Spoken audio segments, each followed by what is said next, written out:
Alors aujourd'hui, je vais m'exprimer sur 3 sujets. Le premier sujet concerne les opposants. Le deuxième sujet, il est relatif aux dégâts qu'on a pu constater avec les pluies de ces 3 derniers jours. Et aussi, on va parler de quelques routes.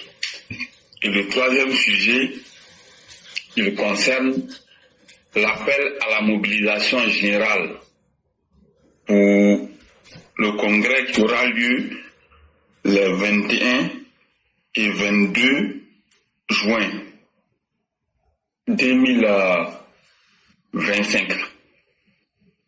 Donc, il s'agira tout simplement de faire une démonstration de force pour montrer à l'opinion nationale et internationale que le RHDP reste l'unique force politique de la Côte d'Ivoire la plus puissante. Alors, tout d'abord, comme je l'ai dit, on va parler un peu des opposants. Vous savez, il y a de cela 3 jours, il y a un énergumène du nom de Boka Sako Gervais, qui en réalité est un gore endurci, un opposant pur qui se cache derrière le manteau des sociétés civiles avec une organisation fantoche qu'on appelle la FIDOX ou bien FISHOP, je ne sais même pas trop. C'est cette organisation du nom de FIDOP là qu'il prend pour essayer de distraire les gens. Alors qu'en réalité, tout le monde sait que c'est un opposant. Il était avec Laurent Gbagbo. Lorsque Laurent Gbagbo était au pouvoir, il a toujours été celui-là même qui s'est affiché pour défendre Laurent Gbagbo. Et aujourd'hui, il veut se faire passer pour société civile alors qu'on voit clairement ce qu'il fait. Bien avant sa déclaration farfelue de ces derniers jours, il a été un membre actif de leur projet de déstabilisation avec le fameux CNT, Conseil national de transition, qui avait été mis en place en 2020.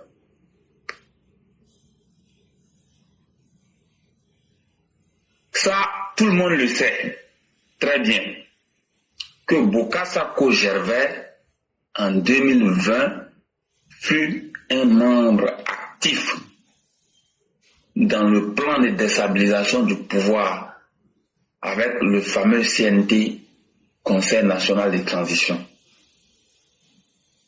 Des déclarations incendiaires aux déclarations tapageuses, on a vu toutes les facettes de l'homme qui appelait tout simplement au renversement du pouvoir en place. Comme les gens aiment bien tromper les Ivoiriens avec la fameuse réconciliation, qui est pour nous une duperie politique, c'est sous cette fameuse ou prétendue réconciliation que Boka Sako Gervais il est revenu en Côte d'Ivoire ici. Et comme vous le savez depuis lors, malgré tout ce qu'il a eu à faire, il n'a bénéficié que d'un contrôle judiciaire. Et depuis lors, l'homme mène ses activités sans toutefois se gêner. Récemment, il nous avait dit qu'il avait démissionné de la présidence de son association. À notre grand étonnement, quand il a vu que certains membres de son association n'allaient pas dans le sens que lui il voulait, il est revenu à la charge pour prendre la présidence de la fameuse FIDOP ou FIDOCH, je n'en sais rien. Et vous avez vu, récemment, il a traité le chef d'État de tous les noms, il a raconté ce qu'il voulait, il est parti dans tous les sens. Je n'ose même pas même prononcer des parties du discours ici. Mais ce que nous voulons dire, il faut que la justice fasse son travail. C'est pas à nous, à tout moment, de dire il faut faire telle ou telle autre chose. Non. Les propos ont été suffisamment graves. Et à la limite même, il a traité le président de la République d'étranger dans ses propos. Donc il y a cela. Il faut que la justice fasse son travail. C'est pas à nous de dire à la justice ce qu'elle doit faire. Les juges, le procureur de la République, ils sont mieux placés pour apprécier les infractions en fonction des lois ivoiriennes. Quand je dis ça, je veux encore parler des opposants toujours. C'est un ballon d'essai qu'ils ont lancé le samedi passé. Et bien avant ça, il y a plusieurs autres ballons d'essai qu'ils ont lancés pour voir leur capacité de mobilisation. En réalité, leur plan unique est celui-ci. Chercher à créer un climat de terreur à travers des manifestations pour aboutir à un renversement du pouvoir en place. Voici le plan de Tidjane Thiam, de Laurent Gbagbo et consorts. Malheureusement pour eux, jusqu'à présent, la mayonnaise ne prend pas. Mais si la mayonnaise ne prend pas, est-ce que le parti au pouvoir en place doit continuer à laisser faire? Je pense que non. Ce soir, une fois de plus, nous voulons en appeler à la plus grande vigilance de nos autorités. Il n'est pas question de continuer à laisser des gens occuper la rue pour perturber la libre circulation ou bien pour entraver la circulation ou alors pour empêcher les gens d'aller au travail. Les manifestations politiques sur des places publiques, dans des stades, les meetings sur les places publiques, dans des stades peuvent se comprendre. Mais là où on occupe la rue pour manifester, pour empêcher les gens de circuler, pour empêcher les gens d'aller au travail, pour entraver la libre circulation, pour perturber la quiétude des gens, pour empêcher les gens d'aller chercher leur gagne-pain, nous disons que il faut que cela s'arrête. Parce que derrière ça, ce qui arrive, c'est quoi? Après, c'est pour chercher à couper les arbres pour faire tomber sur la route, c'est pour chercher à incendier des biens des populations, pour casser des magasins, pour perturber la quiétude et créer un climat de terreur et de désordre. C'est ce que nous ne voulons pas. Et ça, on ne va pas accepter. On ne va pas accepter. Donc, quand je dis ça, il revient aux forces vives et ceux qui ont compétence à garantir l'ordre public de faire leur travail selon les règles de l'art. Deuxième sujet. Ces derniers temps, vous avez vu avec beaucoup de tristesse que des zones d'Abidjan ont été malheureusement inondées. Riviera, Palmeraie, complexe. Riviera, complexe au Palmeraie. Riviera, Palmeraie, toujours rue Ministre. Riviera, 9 kilos. Riviera Bonoumen, Yopougon Selmer, Yopougon Maroc vers Kimi, Abobo, gendarmerie plus précisément là où on vend les ignames. À Yopougon, non, c'est pas Yopougon, c'est à Tekoubé, Moussikro, c'est à Tekoubé, mais comme c'est collé à Yopougon, on dit toujours c'est Yopougon. Et plusieurs autres endroits, vous avez vu ce qui s'est passé. Il y a eu des inondations. Il y a eu des dégâts. Les eaux ont emporté les voitures. Les eaux ont créé des dégâts énormes.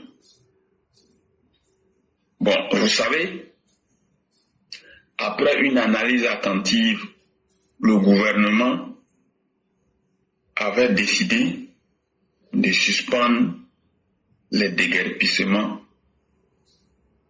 des populations dans les lieux à risque. Pourquoi le gouvernement l'a fait? Je vous dis la raison. Avec les nombreuses récriminations et avec le contexte électoral à venir, il était un peu risqué de continuer ces opérations, quand bien même ces opérations sont tout à fait normales et ces opérations sont nécessaires pour la quiétude des populations, pour la préservation des vies humaines et surtout pour l'amélioration du cadre de vie. Et en suspendant ces déguerpissements, le gouvernement n'a fait que appliquer la théorie du moindre mal. Mais une chose est sûre, le gouvernement n'a pas mal fait de suspendre. La suspension, c'est sur un temps. Mais d'une manière ou d'une autre, les différentes inondations nous rappellent que il y a nécessité de faire un travail assez important pour préserver les vies humaines dans les années à venir. Et plus précisément, pour ceux qui habitent dans ces zones à risque, il y a Riviera Bonoumen, Riviera Palmeraie, 9 kilos, la rue Ministre, Yopougon, non pas Yopougon, Atekoubé Moussikro, ainsi que plusieurs autres quartiers à Abidjan, même à Port-Boué, il y a des quartiers comme ça. Donc, comme le contexte ne s'y prête pas, le gouvernement devra analyser attentivement la situation de cette année, identifier tous les lieux où il y a eu inondation, tous les sites à risque et de reporter cette opération à avril 2026, qui pour nous autres représente la période appropriée pour reprendre les déguerpissements dans les zones à risque. En attendant, tous ceux qui vivent dans ces zones à risque, il faut leur rappeler qu'ils ont intérêt à préserver leur propre vie. En tout état de cause, la zone de Cocody, qui est soumise à de nombreuses inondations, les endroits que j'ai cités, Bonoumen à Riviera Palmeraie vers le complexe, Riviera rue Ministre, 9 kilos. En réalité, ce sont des zones où les gens ne devaient pas construire. Les gens ne devaient pas construire dans ces zones. C'est cela le vrai point. Vous allez bien regarder. Mais comme certains, dans le temps, ils étaient aux affaires, ils avaient un petit pouvoir, ils sont venus, ils ont morcelé les zones, ils ont vendu. Ce qui devra se passer à partir d'avril 2026 est sans appel. La seule décision dans cette zone des Riviera Palmeraie, il faudra déguerpir les gens à partir d'avril 2026. Mais bien avant ça, on fait une étude, on fait une analyse, on dédommage ceux qui méritent d'être dédommagés, c'est-à-dire les propriétaires. On sensibilise et à partir d'avril 2026, il va falloir tout simplement démolir et détruire tout ce qui est construction là, dans ces zones pour construire des étangs d'eau, aménager correctement. Et moi, quand je regarde dans cette zone de 9 kilos, là où la route passe, bien sûr, l'unique solution qui s'impose, c'est de construire un viaduc. Un viaduc, ce n'est ni autre qu'un pont qui passe juste au-dessus d'une rivière. Donc, on aménage pour prévoir l'étang d'eau là, sinon la rivière, si vous voulez. Et puis, au-dessus là, on fait le pont. Et puis ça s'arrête là. On aménage correctement. Tous ceux qui habitaient dans cette zone-là, il faut aménager correctement. Prévoir le passage de l'eau. Bonoumen pour ceux qui sont ébriés, ça veut dire, je crois, rivière ou bien de l'eau, si je ne m'abuse. C'est un endroit où il ne fallait pas construire. Donc à partir d'avril 2026, voilà ce qu'il faudra tout simplement faire. Maintenant, à la cité Concorde à Bobo PK18, il y avait un problème là-bas. Le ministre de l'hydraulique de l'assainissement, il a effectué une visite. Donc, il a tout simplement dit que les travaux allaient être engagés pour vraiment aménager, construire correctement toutes les canalisations de sorte à protéger les riverains. Donc ça aussi, il est important de le préciser. Dans le même temps, il y a la route qui quitte depuis la gare internationale à Nokouakouté pour passer dans le village à Nokouakouté, passer à côté du camp Onussi qui est à Nokouakouté pour ressortir vers la cité Sotrapim jusqu'au carrefour Onussi. Cette zone-là, elle était fortement dégradée et toujours difficile de circulation. Nous avons appris avec beaucoup de plaisir que les travaux ont été engagés là-bas en synergie avec la mairie d'Abobo pour bitumer cette voie. Donc qu'il en soit ainsi, que cette route qui part de la gare à Nokouakouté pour rentrer dans le quartier à Nokwa, aller passer à côté du camp Onussi, ressortir vers la cité Sotrapim jusqu'au carrefour Onussi. Que les travaux continuent pour le bonheur des populations et qu'en même temps, il y a une autre voie qui part juste après le camp Onussi pour retomber sur la voie principale qui va tout droit vers le carrefour Diallo. Une partie est bitumée, une partie n'est pas bitumée. La partie qui n'est pas bitumée, je suppose que les uns et les autres vont profiter de la situation pour bitumer directement cette partie. À cela s'ajoute une autre voie qui part depuis Abobo à Keikwa. Elle part depuis la station qui est située à Abobo à Keikwa pour aller à Abobo à Keikwa extension, pour aller dans un autre quartier derrière à Keikwa qu'on appelle Djibi. Et normalement, la voie, elle est prévue pour retomber sur la Y4. Donc les travaux de bitumage sont en cours. Donc effectivement, nous souhaitons que cette voie soit bitumée depuis cette station qui se trouve à Abobo à Keikwa pour aller vers Abobo à Keikwa extension, pour aller jusque à la Dibi pour retomber sur la Y4. Pour rappel, cette voie passe devant l'Agora d'Abobo, qui est située à Abobo, à Pékwa, qui est, je crois, en finition également. Il y a une autre voie dans la commune d'Abobo qui, depuis au temps du maire Ahmed Bakayoko, les travaux ont commencé.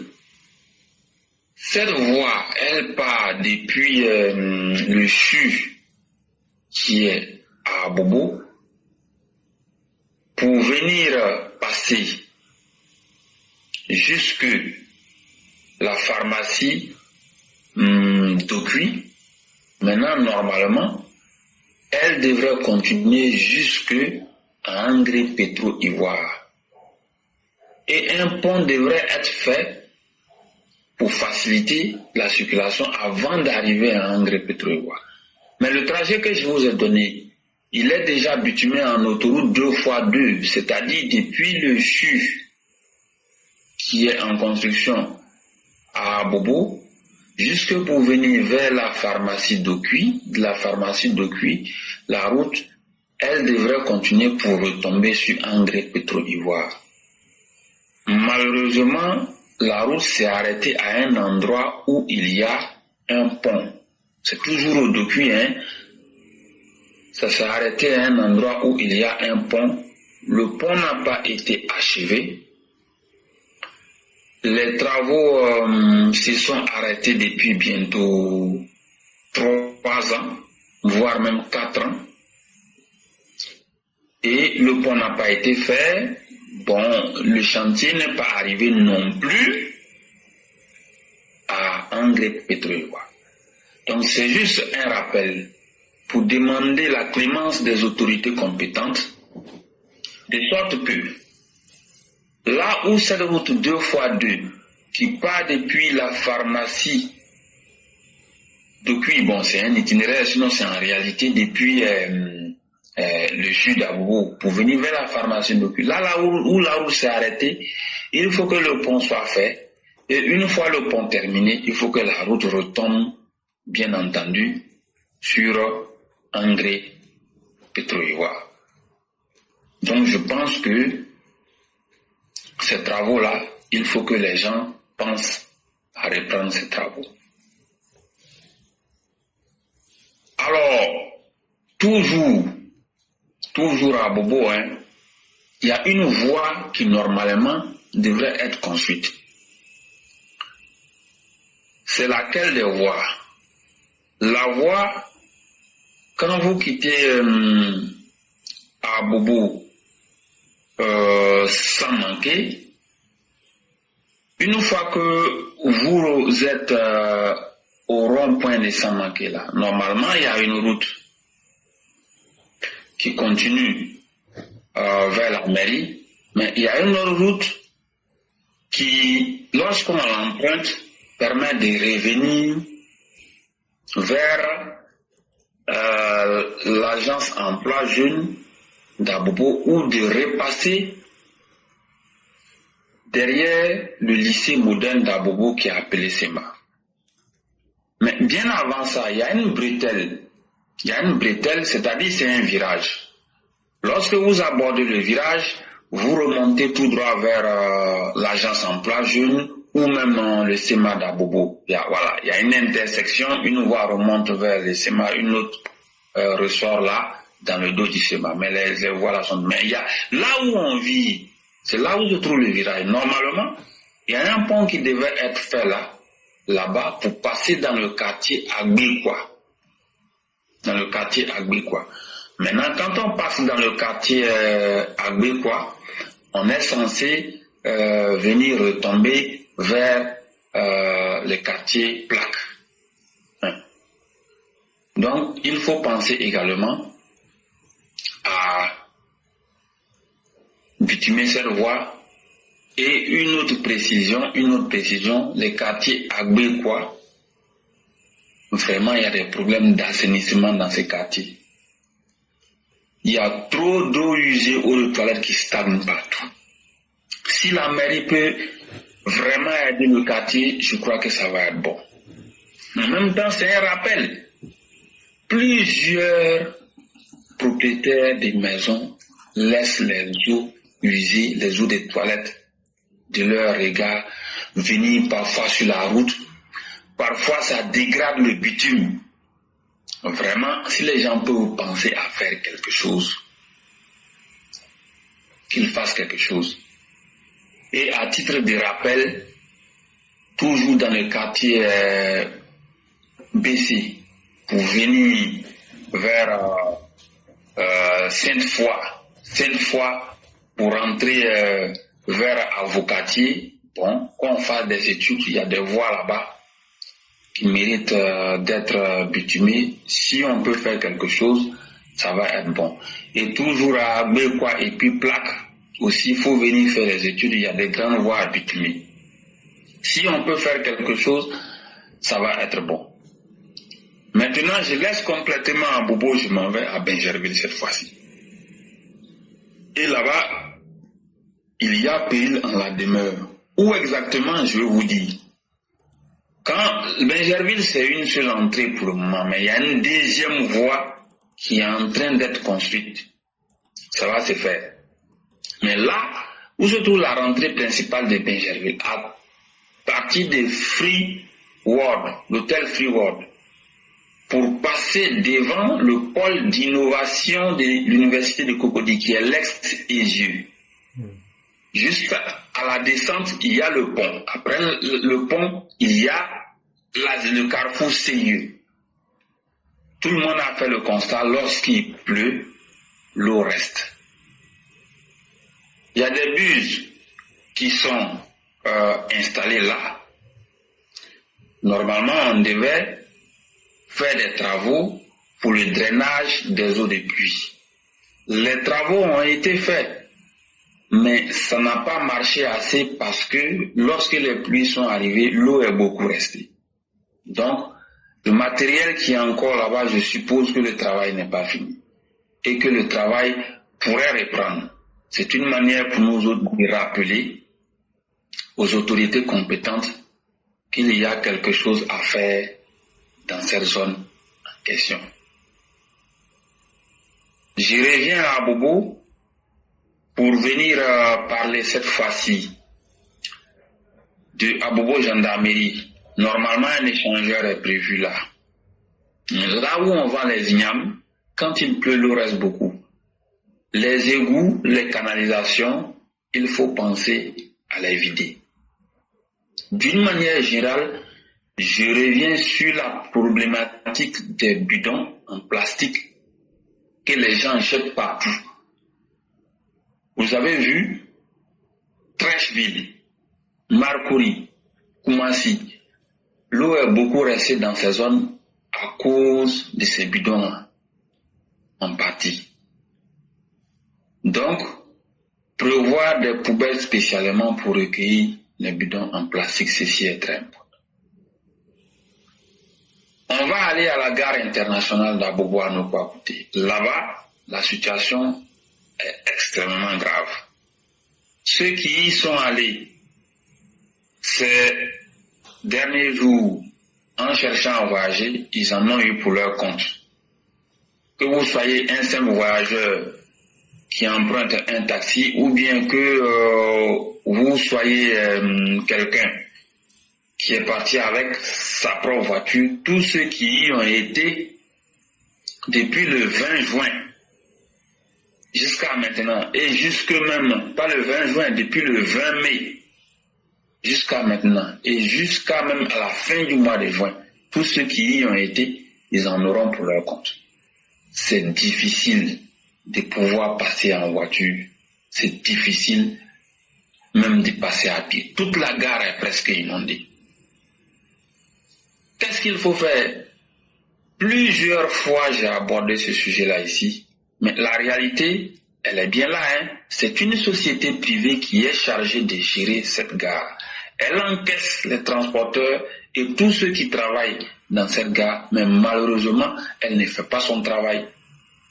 Elle ne fait pas son travail qui est celui d'entretenir la gare, de nous donner un cadre de vie sain et propre, pouvant nous permettre de circuler librement, il y a péril en la demeure. Si la société en question n'est pas en mesure d'entretenir la gare et de nous donner une gare très propre, il y a urgence. Il faut que le ministère des Transports tout simplement s'autosaisisse de ce dossier pour mettre la gare sous tutelle d'une structure étatique et que le gouvernement injecte des fonds pour réparer, entretenir la gare. La gare a besoin d'un véritable réseau de drainage des eaux usées et des eaux de pluie. Ça, c'est pas sorcier, c'est pas extraordinaire à faire, mais tant que c'est pas fait, la gare sera constamment inondée à la moindre pluie. Et c'est plus que honteux. Donc, face à la situation, il faut que le gouvernement prenne ses responsabilités. Dans l'incapacité de la société à gérer la gare, le gouvernement doit tout simplement mettre cette gare sous tutelle. Une structure étatique sera chargée de la gestion provisoire de cette gare et nous voulons en appeler à la clémence du chef de l'État pour injecter de l'argent pour réparer cette gare. Parce que autrement, plus rien ne va. Ça ne va pas du tout. Tous ceux qui y vont, tous ceux qui y travaillent, il y a un EPV qui travaille au sein de cette gare, il pourra vous faire le témoignage. C'est plus que insupportable. Donc il revient vraiment au gouvernement et je veux compter sur la clémence de son Excellence Monsieur Alassane Ouattara, président de la République de Côte d'Ivoire, pour pouvoir résoudre ce problème-là. Parce que je ne sais plus quoi dire pour qu'une solution soit trouvée. Depuis 2 ans, je ne fais qu'aborder le problème, mais malheureusement jusqu'à présent, sans aucune véritable solution. Et c'est bien triste. Pourtant, le travail qu'il faut faire n'est pas du tout extraordinaire. Il suffit d'améliorer le réseau de drainage des eaux de pluie, des eaux usées, et de rebitumer le site. Et tout le monde sera à l'aise. C'est pas aussi compliqué que ça. Donc ça, c'était cette page. Pour finir avec les inondations, les routes, l'entretien, les réparations, de tout ce qu'il y a eu lors de ces dernières pluies diluviennes. Alors, on va terminer avec le dernier sujet. Le dernier sujet, le 21, samedi 21, et aussi le dimanche 22, le 21, le congrès au parc des expositions, le 22, ce sera la fête à EBNP. Nous voulons en appeler à la mobilisation générale. Nous demandons à tous les militants et militantes, où que vous soyez, vous êtes à Abidjan, vous êtes à Lima,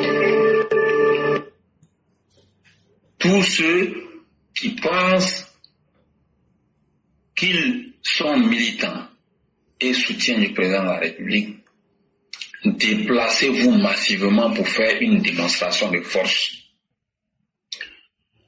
Le parc des expositions doit être rempli à craquer, ça c'est un, mais de deux, depuis le pont Félix Houphouët-Boigny, en passant par le VG, l'ex-VG, qui est devenu le boulevard Houphouët-Boigny, jusqu'au grand carrefour, la gare de Bassam, pour passer devant l'échangeur de Solibra, pour venir passer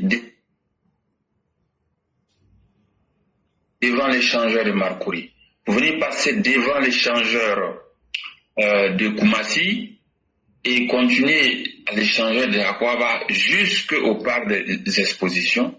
Les rues doivent être massivement inondées des militants et des militantes pour la démonstration de force. Il faut que le monde entier voie et constate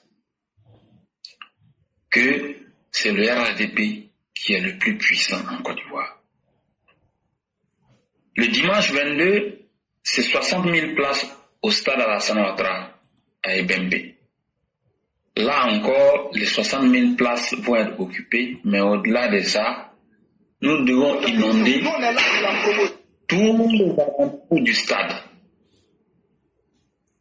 Donc sortez un grand nombre, venez massivement pour faire les démonstrations de force, pour montrer effectivement que le président Alassane Ouattara reste le plus fort de la Côte d'Ivoire. Je vous remercie.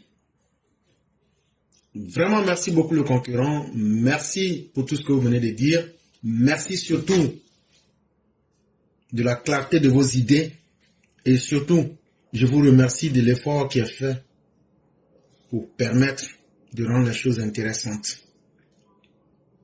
Parce que le travail que vous faites, c'est d'abord un travail qui concerne la vie des Ivoiriens. Mais vous prenez de votre temps pour l'exposer de façon chirurgicale, pour attirer l'attention de l'autorité, mais nous-mêmes aussi la population. On ne peut pas demander mieux. Vraiment, merci à vous. Merci infiniment. Merci pour le travail bien fait. Au-delà, vous aviez aussi évoqué les micmacs des opposants qui pensent qu'ils sont tellement malins qu'eux vont pouvoir essayer de nous tester jusqu'à avoir le point faible et puis réussir. Mais faites-nous confiance. Tout est sous contrôle. Et par la grâce de Dieu, tout se passera bien. Et vraiment, merci pour ce travail qui est tellement bien fait. Et vous avez tellement touché les points que vraiment, la date du 26 d'avril 2026, moi je trouve ça longue. Parce que, selon moi, voici ce qui se passe. Les opposants voulaient narguer le peuple pour jouer les gentils. Mais quand l'eau est venue et que l'eau a montré son pouvoir, où ils sont ces opposants? Est-ce qu'ils ont dit quelque chose? Est-ce que ça les intéresse? Parce qu'eux ne vivent pas dans ces conditions-là. Les populations qu'ils ont blaguées, qui sont en face de la réalité aujourd'hui, si l'État ne prend pas ses responsabilités, on peut l'accuser d'irresponsabilité. Mais on a bien compris la leçon. Et ce que nous leur disons là, si ça dépendait de moi, là, on allait, dès que la saison pluvieuse allait finir là, on allait donner 3 mois à toutes ces personnes-là. Et après ces 3 mois, avec les arrangements qui auront été faits, on allait les déguerpir le plus rapidement possible pour continuer le travail. Parce qu'à la fin de la journée, c'est une société que nous voulons construire. Nous ne cherchons pas à faire plaisir à des individus. C'est vrai qu'il faut tenir compte des sentiments humains. C'est vrai que quelqu'un me dira, mais la société, on l'a construite pour les hommes. Je suis d'accord. Mais ce n'est pas dans le désordre aussi qu'on pourra prospérer. Voilà aussi l'argumentaire que je tiendrai. À un certain moment, dans cette vie, on ne gagne jamais rien sans faire un sacrifice. Vraiment, merci beaucoup le concurrent. Avant de vous laisser faire la conclusion, il y a le grand maître Olivier Amiral qui m'a demandé, j'ai parlé du projet Manhattan. Et donc, je vais expliquer rapidement. Manhattan, c'est le nom du quartier des affaires de la ville de New York. Parce qu'il y a l'État de New York en tant que pays, mais il y a la ville de New York. Dans la ville de New York, le quartier administratif, le quartier des affaires, c'est ça qu'on appelle Manhattan. Si vous êtes trop américain, vous dites Manhattan, ça passe. À Manhattan, vous savez qu'on ne peut rien réaliser sans l'argent. Pendant la Deuxième Guerre mondiale, les Américains se disent, mais attends, est-ce que les Allemands là, ils ne sont pas en train de développer une arme supérieure pour nous surprendre? Comme c'est comme ça, nous aussi, on va chercher à développer une arme, mais l'arme qu'on va développer là, ça sera une arme dont les composantes seront l'uranium enrichi et puis le plutonium. Et quand on va faire cela,